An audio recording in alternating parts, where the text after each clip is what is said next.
Susan Ball from the University of Alabama at Birmingham. I shared the results of BMS 986393, a GPRC5D directed autologous CAR T cell therapy in relapsed myeloma, at the ASH 2023 annual meeting.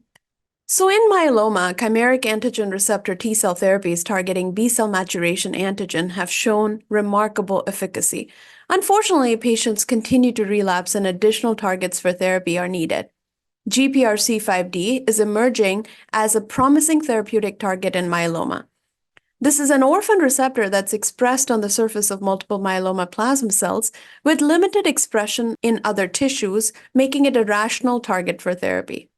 BMS 986393 is a potential first-in-class autologous CAR T cell therapy targeting GPRC5D that has been granted the FDA RMAT designation recently. Across the totality of the phase 1 program, we have identified 150 million CAR T cells as the recommended phase 2 dose. So in this study, eligible patients included those with relapsed myeloma who had at least received 3 prior lines of therapy, including an immunomodulatory agent, a proteasome inhibitor, and a CD38 monoclonal antibody with evidence of disease progression in the last 12 months. Prior BCMA-directed therapy was permitted. Dose escalation was performed from 25 to 450 million CAR T cells with at least 3 patients per dose level. And the primary objective of the study was determination of safety, tolerability, as well as the recommended phase 2 dose.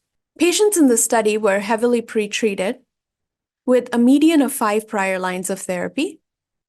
High-risk cytogenetics was present in 41% of the patients. Extramedullary disease was present in 44% of the patients.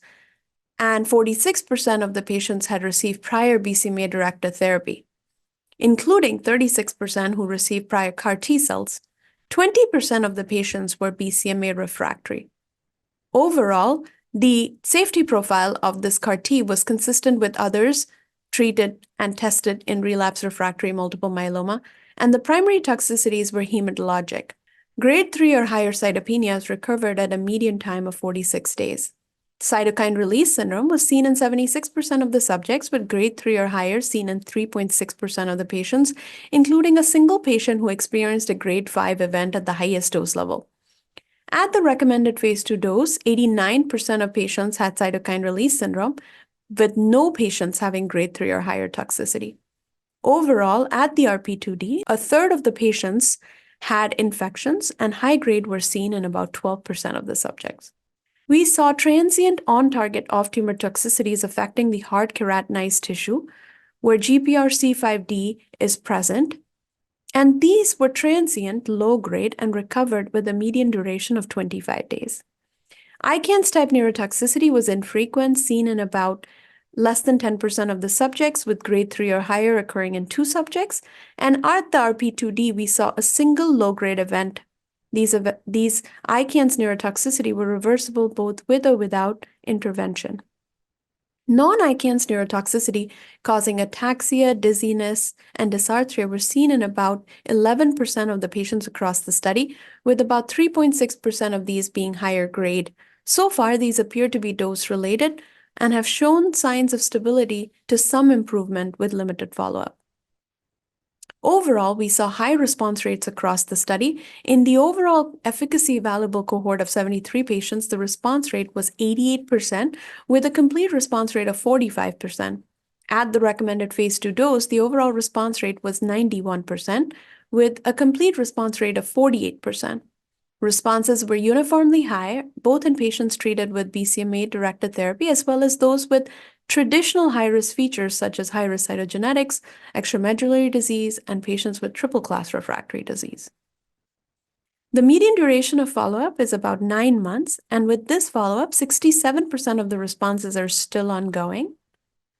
The median duration of response so far appears to be 13 months. Overall, we saw responses that were achieved independent of baseline GPRC5D expression, as well as soluble BCMA levels were decreased comparable across all dose cohorts. The PK showed that there was fast expansion and multiphasic decline following the IV infusion, with median time of 14 days to peak expansion. So overall, early clinical data suggests that a single infusion of BMS 986393, a first-in-class GPRC5D-directed CAR T cells, is safe and efficacious, regardless of prior BCMA-directed therapy.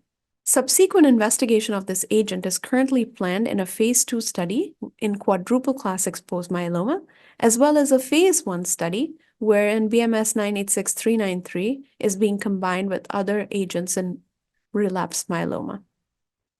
I'd like to thank the study teams, the clinical teams, as well as BMS for their support.